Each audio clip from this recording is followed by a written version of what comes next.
Zarina kan thucha chu rombung riat chang somni paruk chun zom na khania tharawa tong chai ti thupui mangin thucha zarina po hian kan ngai thale don ani ring tu te nu na poi mo em mai chu tong chai na hi ni a tong chai na chu min siam tu pathian ne na kan in biak na hi ani in belovin mi pahni in lai chin nan nei thelo ti hi mishing dana chang point kan chiang vek tla ngo me ngoi ringin a in kom thelowa i mi in nel tak te chu an ti ti mela an ril ruat hu om te a in mila wangin anin mana ti chuan an ti ti thin ani chu ani na taka chuan tong china om zia ni ke mani lama changa pathian kan biak na mai ni lavin pathian ina min biak fe na in biak ton na lali suwa chuan ka beram ten ka on she chi na tia chu vain tu lai khovel kan en chuan ring tu lalpa o po she to lo hi kan tam em maya lalpa o ka shia ti thu soi te mak ti em christian in ti si hi kanom to thlap mai ni enge hi chan niang o sa khua na kan vuan ringot ani chuanin pathian ram kan lu don lo ani chu zarina hian tlang takin ka soi do a tharawa ipian lo chuan ka u naw isa khomi ni na pathian i phak to ka i lo chi ve na ringot khan aram a thlen ti don lo chia tuya le tharawa la li suan ni ko de man hena soyang khan zo na bung thum le chang nga in zia kang khan ipian thar angai ni ti chuan mi piang thar te chuan tharau thiang lim kan nei to wangin ke ma ni om tharau thiang lim chuan pathian chu pa ani ti min hriat tira ka pa min ti tira ti chuan in pa le fa in lei chi na chula li su krista thi sen hlu taka wang chuan in ring tu chuan ani ni ring lo tu in chu chan vo chu ani phalo ti kan hriat angai chu wang in la li su krista ring tu te chawin pathian chu ka pa kan te theya ti chuan chu po chu tharau thiang hlim na tho ani ti rombung ria chang som panga chang khan kan hre thei ani e chumi awang chuan tharau awang chuan aba ka pa tia kanau thin hi ati kha chu vain zanina hian chu tiang tharau thiang hlim ka pa tia pathian chu afa telali so krista wanga kan lo ni ve to wangin afa ni na dik tak min pek to wangin chu ni na chang chuanin ka pa ti in pathian chu min au ti thin ani chu in lei chi na chu ril em maya chu ta chuan pathian ne na in thun zom to kan ne wangin tharau thiang lim chuan in tia tong trai tur nge kan hre thin lo ni ke ni chuan te ro chu lai tak chu zarina kan zir tur hi alo ni ta ni a chang chuan tong trai ngai nai shalo ve thinem a chang chuan bible te chiara fian real hun te poi manga in cham do na eng ma cham tur shiat lo chang te hi nei ve thinem ro ngoi chang te hi nei ve thinem chung huna chuan zanina thu cha hi pathian in tan mal som mal ro se chutiam pukin ati rombung ria chang som ni paruk ilo chia tong o chutiam bukin tharau chuan helaya mizo bible en chuan tharau ti hian horopui ti amanga chu tharau thiang hlim a soina ni tharau hi chi sang omani ti kha kan sia anga mishing in tharau kan neya setana le a ho te po hi tharau sualan nia ti chuan vantir ko an oma chung chu tharau tha eng faten nia chutiam bukin tharau chuan kan chaklo na ti chon mishing a soina ni mishing in chaklo na kan nei ni chaklo na te min pui china chu tharau thiang lim min pek chan tak po ni lali so chon tharau thiang lim chung cha zirti na pek khanin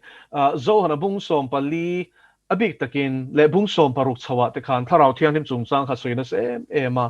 chung bung som pali na chuanin chong pakhat man chu thlamuan tu ti in kan bible a chon le na nia chu agric chonga chon paraklet cho sania chu chan pui tu zirtir tu ti na ni chu van in kim min zirtir tu hianin zirtir tu thaber tharau thiang lim pe kan ni to ni lalpa chu fakeram ro se ti chuan chu tiam bukin tharau chuan kan chaklo na te min pui thina ati ni khami chena kha kan soya eng tia chong trai tur nge ti kan hre si lova o enge kan chaklo na chu eng tia chong trai tur nge ti kan hre tat lo ni en tia na tu na dam lo alo om ta eng tia va chong trai sak tur nge mishinga kaman tat lo ni va cham dan tur ka hre lo ni chu ka ha ma hai ni chu da chuan in chong trai sak chu ka du dam na han dil choi do ni la chu pathian thil tum ber ni em mo mi tam tak chuan healing dam na hi an soi war em maya ni dam lo piang chu dam zel tur ni tiang zong in enge fir fiak takin an zir tira dam lo na khan ngai thei reng lo maya an dam lo khan an she thiam lova ma se lein chu extreme pakhat ani ti kha soi do le lama chuan chen khat chuan apostol te hun lai ti dam na kha atop to ha ba khati dam nom to lo an tia chu chu le lampang ani ve thung ani lali suaring tu ve si kha he ta ti dam the na ring em an dam zel turin an lu chunga chun khutan ngatanga an dam zel ang ti khan chang choya lali suai na ti dam zel ti te khan chang choi boka le lama chuanin an I khatiang khan ni to lo cessationist an ti chung ho chu enge ti dam na rong bol na top to ti chang ho hi ma selin chu lai chon kan share tu chu pathian thu hi extreme kal pui hi a hla omani chu lai taka chuan enge dam lo chan apoi mo lo tu no eng wanga dam lo nge ni sual na tho ani chuan nge kan do dal turin ni lalpa chu fakiram ro se chan chin tha te kan en chuanin chu tiang ang ram huai na alu chila wanga an tak sapian phung pa ngai po o theilawa I song noi te kan muwa ti chuanin tha em at an ti te chung chu ram huai na tho ni mi pa ngai nun pa ngai mang theilawa siam tu tharau suala wang khanin an na ani en mai chuan nat na nei angin an langa ni ma selen chung chu tharau sual na tho nia chuin la li suan tharau sual no chua sak rual khan an dam hal chin khatiang kha chu kan do dal nge turin ni pathian ro pina ni ma selangin chen khat na ero chu pathian in chu nat na mang chuan in zirtir du anei tat hei mi tam tak chuan abik takin charismatic circle a chuanin an pomlo buran pai thlam mi mai ni poi em maya zopa khalal panan nata phalasin lalpa chu fakeram ro se helai takhi kan pom thiam hi avan poi mo em torna pum pel zong min shua hi kan lalpa hian atum lo ti hi hriang u kan nat a phal chiang le tuk lalpa hian chu zopa nu na chiang takin kan muwa panin achi branga ke le thingin abom khatani kha nie sul setana na tho chu ninge mai ma se pathian phal na hnuaya sin lalpa na khuna ti achona ti dam tho ma se lein enga ma chen chu tor phal chu khuna chon pathianin sfia a kha phal tat me ni go na te win ni a hian wangin nge ring tu hian a tor shelovin dam na dil sak pop chi ni ngot lo hallelujah lalpa chu fakedom ro se le la ma chon lalpan apostol te hun ba kha chu ti dam to hleinem ti ram chang kha chon dam na hian dil dong lo shim shema kha chu I lo da thamia ta yala dik lowa a chan chu la li suan heng thil hen chin chian te an ring tu te chu azui zelang tia marka bung som paruk chang som pasari soi kha zelang di chuanin tun thleng pon ani tin zo na bung som pali chon heng ka thil tiang te min ring tu te chuan an ti veang atia ati ni chuanin an ti zel don chu wang in la hian he ta local thleng hi chu lalpa rong bol na ken ko turani ti dam na le ram hoi no chuai hi chu lali swa rong bol chan tira changa to khenga a tho ani tui we na chan ti reng lo chang ati pung reng lo chum ni kan mu mo mi sanga le sang li shai chum khan sanga shai chum in kan she chang pe panga le sang ha phani ania ti chuan sang li a shai chum chuan in chang nge chang pe pasari mo sang ha pasari khani ta chang tlem te ne khang khati pung bok ta a chu tian chuan la li suan khatiang khanin I khang kha chu ati zeu chawani ma seram huai no chwale ti dam a hi chu a rong bol na hian tuanin kan hmuni chu wangin hi chan chen thashil nen hianin lak shan thei ani lo heng chin chi ani tian om zia chu min thu tak chan chin thadik tak bible mi hi shil ani chuan pa thiam tir ani bok chuan lalpa shik thi ani bok chuan heng chin chi ti hian azui nge zui tu ra pa tho chia ma ngai lo ti chuan voin ni hian kan hria tur chu dam lo tan ole ka chong chai don ta tu na kan soi zong sung kha ka hre ni pathian ni nge nu na khan du mo ti dam nga la duem nge ne la ngak hri tin chen khata chuan in lalpan ngak hri ro te po ti a hun ruwa ta tan mo engkim tan hun ruwa ta ni ti dam adu ma selang ina hun tan amma ro pi na turin chu ni en tin an chu middle chung changa khanin zo hana chan chen tha zo hana zia bung kwa khan chiang takin kan mua pian tir ta middle ti dam chung changa azir ti te chuan zo nan zo ta anu le pa ten thilan ti sual wang nge ama sual wang lal pa inga tinge middle pian le an ti ni engkim mai kha suala an mo pu fe kani ma se la li suwa chani ti ti a sual wang ani lo anu le pa te sual wang po ni lo wa pathian ro pui na turin ani lal pa chu fakiram ro se chuan pathian ni ro pui na tur tan i hun ruat ani ni kha middle la li suwa na ton hun kha pathian hun ruat ani heng te shiat thiam tur zir tur hi avatam em tero ti dam na chung cha ngaringot po hianin zir tur tam em mai ni a chen le a chuanin nama nang khanin kut ngatin lali so min damro ti mai ni lovin oh Jordan luya voi sari vain siaro enge chu ta chuan kha thu khalal pana pe kher engang mi nge lal pana sia adu tak takem lal pana fia ni nama na po kha pathian thu a oi donem ta khana mi sing khua ka manga a chapo na zia aron langa sipai ho tu berania surya sipai ho tu berania pasal cha ane boka ma selangin aboy chuanin nge a ko harta ni kha kapu thil har sa tak ti turin ti sele ti mai don lo mi dami do wangin tia ni chuan Jordan luya chuan voi sari avain si a zo lalpa na zol nei kal tanga soyang nge thu oi na khana damani chu tiang chuanin di tam na chung chang a ringot po hianin chung trai dan hi tero avaharta em a imber khange pathian ro puina turin a huna ni to em mo ti dam chu du a huna ni to em kan shelo eng wangin nat lalpan thil zirti du chela zirti rem fiana kal tlang mekem kan shelo ram huai na thoem kan shelo chung song a chuanin kan chak lo na min pui ti ta ka chu machine na kan thuak le kan shiat na manga hemi machine senses kan ti manga kan shiat thei lo kha rau thiang him chona shiani chu da tak chon kan chak lo na min pui chin lal pa chu fakeram ro se chu wain lom rom bung ria chang som pali a malam thuak khanin a foundation a lung phu ma kha lo rem to pathian kha rau shoi ma piang te chu pathian fa te ni kha rau chung trai kan ti pui kha rau shoi nun tho kha ani lakshan thei ani lo mi na tharau thiang lim shruai anun chuan pathian anuna alal ada lal tak takabal pathian thu oi boy alu chuan pathian in thu tak zong a shruai lu ta chuan chung trai dan tur po hi a mishing lam ni lovin pathian in a shia tir shirani alpa chu fakirom ro se chu wangin hala hianin bible sang a he bible sang zanin kan zir me ka kan mu hi ava poi mo em chu tiang bokin tharau chuan kan chak lo na te min pui china eng tia chung chai tur nge ti kan she si lova ava de ke eng tia chung chai tur nge kan she lo a mas saber kan she tur chu tharava chung chai tur chun tlo mangai sheve tok in ti chon mo ani mo ati mayang che zakuba khana van chiang em toro malmi som ma chu ka thla don lo che tia pathian buana Israel chu pathian buan tu one who wrestles with God pathian buan tu ti nani chu wangin chu lai chuanin pathian buan nun hi kan nei ve chin tro kan duanga che ti hi kan tum phe china ma selen chu ta chuan lal pai na nge ke mani ha chu nge a ma kan tlom hi hak china ni kan thanem ngai na ni lova lalpa ne na kan in tuk lo na changa lalpa idu dan hi kanuna hian thleng ro se ti na chang hi chon mo kan du zong hi chu shelu tuk lalpa chu fakerom ro se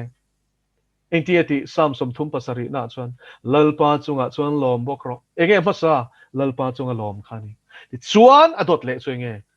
i thin lung du zong te chu teng se ti Venia hian pathian thil ti the na ke ma ni kal tlangin luang chuak se kan chung te lalpan khoi se kan fa te kan unau te hi lalpan khoi se kan du chin tro enge thara wa tong trai chu lalpa ti piang thar lalpa khoi har lalpa ngong lutuk kan thanem ngai na ni khang kha ma se chuan chuan mo lalpa ma kan tlom ve phata ke ma hian lalpa lo lal phat ro kan ti hi va poi mo em tro ma ni hi kan loin mu mai chi na ni lalpa ma hian kan tlom ve phat hi van poi mo te lu alom na kan zon hi van poi mo te lu kan lom na tu ring ta pathian che tir tum na zia hi chu a no sen zia de ni tro no sen po chỉ thum mum kan pe lom em du zong kan ti saka ma se puitlin an zir chuanin nu le pa te thu oi kan zir ti chho zel ani tro no pan lai chuanin no pang chia nge an ni lai chuanin du tuiti khan kan tal tira ma se nen lo lian tel tela mo phurna lak ten zira an du dan dano ma rem to lo ni ti te kan zir tira chung chuan harau nun konga po hin kan pa vana mi hian kan no se lai chon mo kan ti kan min pe zela ma se lai mo puitling sia chu pa lom zong kan son to na hini chu mi china chuan lan pa enge du da tinge heta hin ka chung trai don le ti nun hi van poi mo te lu em tero chu chu ni vein ni hian harau nun ring tu nun puitlin lam hi ipan te ang u kan du zong nga pathian koi her lam ni lovin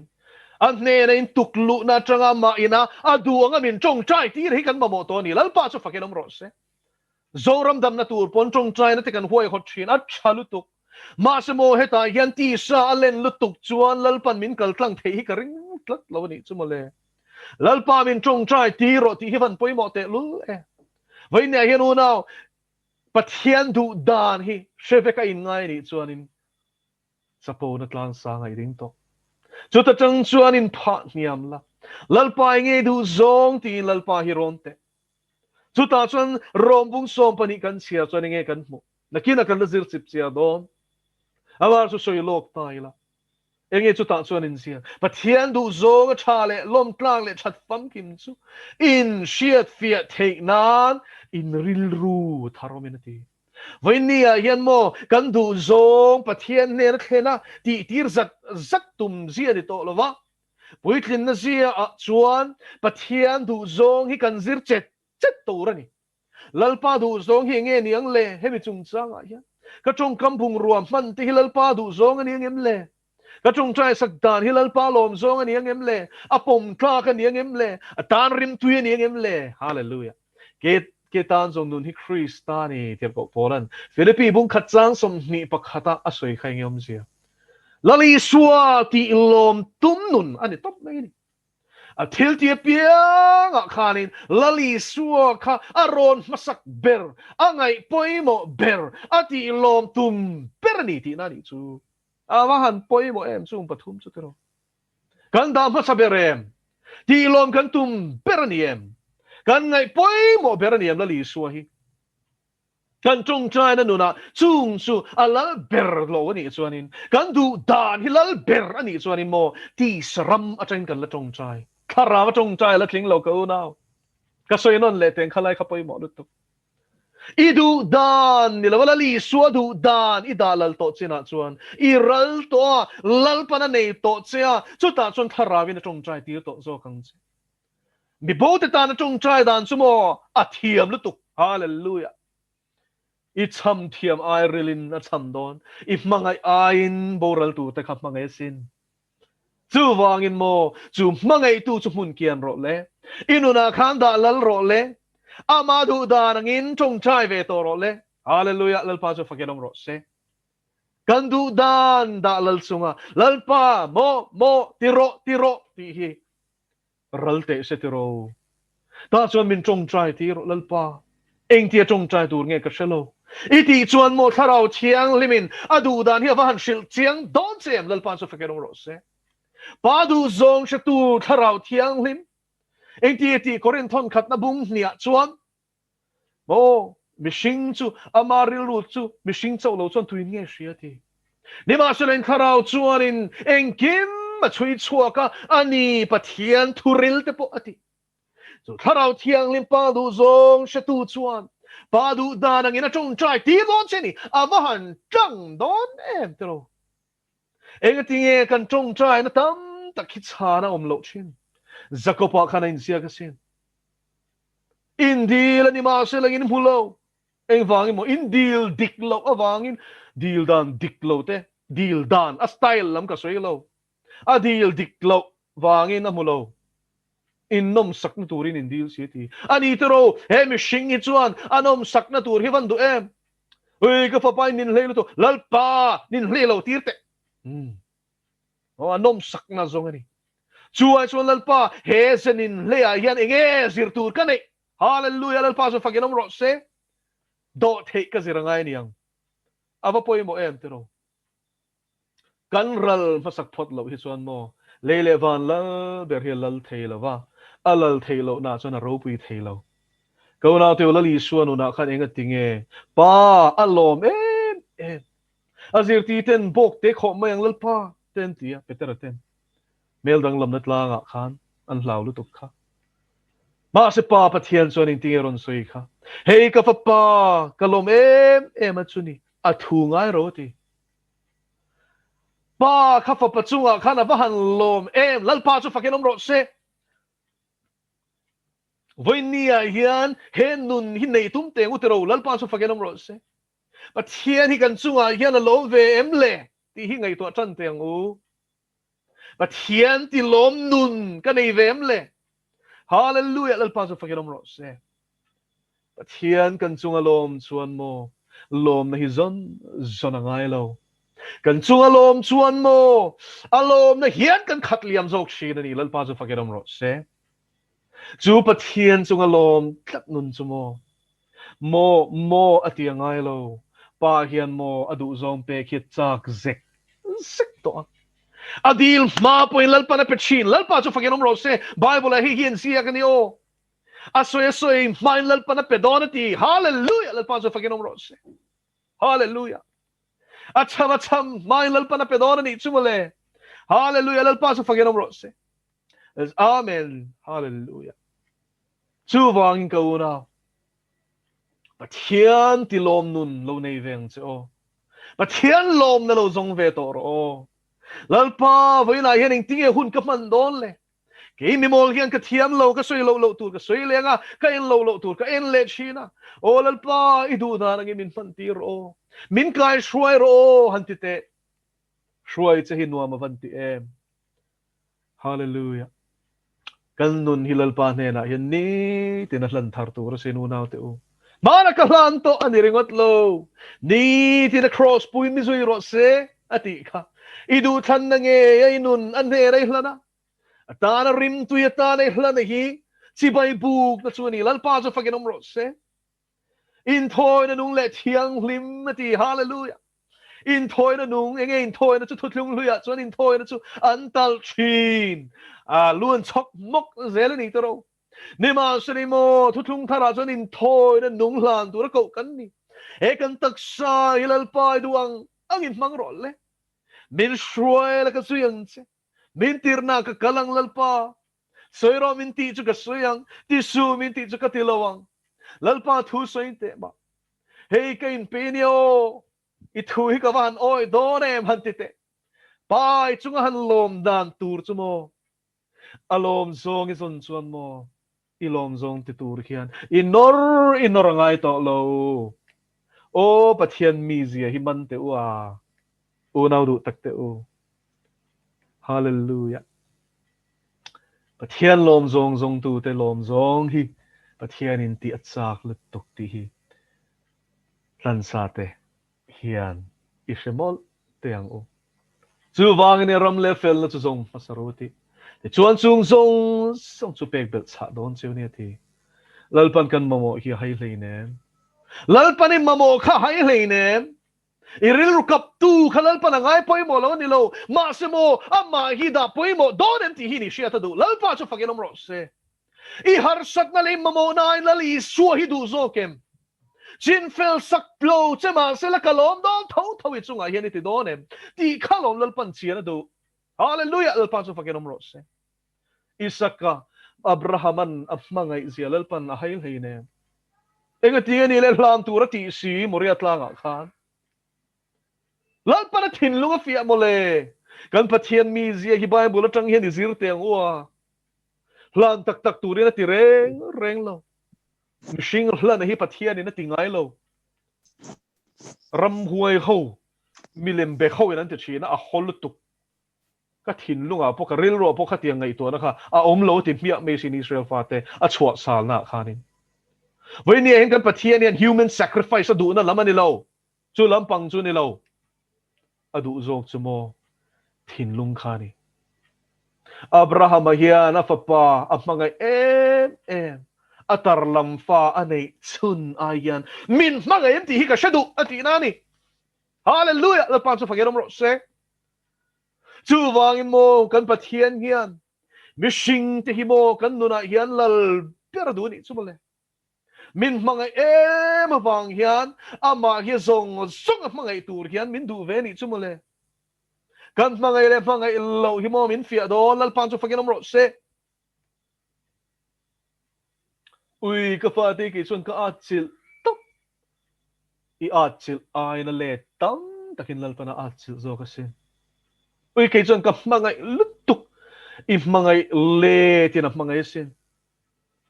Masimo khang hoai khana ma hi mangai zo kem ti hilal pana shedu chu tiang lali suai mangai zok chon mo ifa te chan chwa sak chi hilal pa hian ava han chak em hallelujah lal pa chu fakiram ro se amen go now to alom na hi zong ve to teang u lal pana thu kan ti ri te kan za tan mal som ro se